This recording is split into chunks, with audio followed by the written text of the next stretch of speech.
Mulukaba gw'isenya lw'enshama tuli municipali ey'Eshema abaguddemu ntiisa oluvannyuma lwa maama n'omwana okuttibwa abantu abatategeerekese emirambo gyabwe ne bagisuula. Maama abaddukiriza musanze akyalimu akalamu ne badde bamutwala mu ddwaliro n'afa.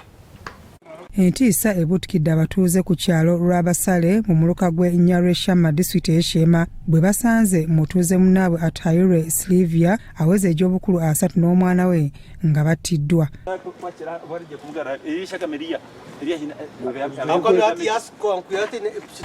Waboda araguruho yareba kana yakikanga pia mala kukikanga immediately wetayemera agumza muna pikiye aiza atwika hatumanyisa atutwareba umuntu ahife umwana ariho afire hakwa omwana muto nabatakasisire mu museje nabatakasisire nabarigishesa cya ruhanga noba wita ruhanga kwenye abo ko mwana natine ekiyasisiro mu museje.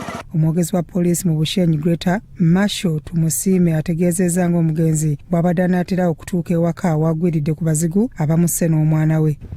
Bakutambula bakuluka Bushenyi babere bahika mu mwanya ogw'okweka muri Kyogera Seminary School aha gate babuganaho abinazi azabina zabo umwana w'abira ine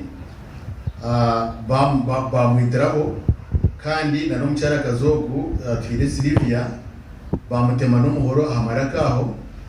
So in the process abantu ababere bari within around there kwaje kutetegereza bashanga bina zabo batorokere.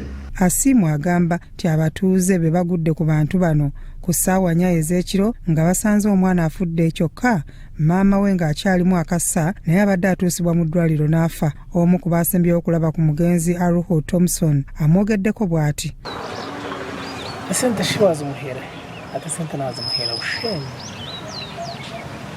hati kwangamba hati of course ndaraka kubikonekitinga hati mubuzaje iyo shiwazi mtu wazi mbantu ataitwa tshita twashangaho musheje aramukanisa atananga mbuzo mukasisho n'umanya atetka niba tkana customer waje tkanacha kungura ahavuga katara customer waje so atutubaho nawe mutureba.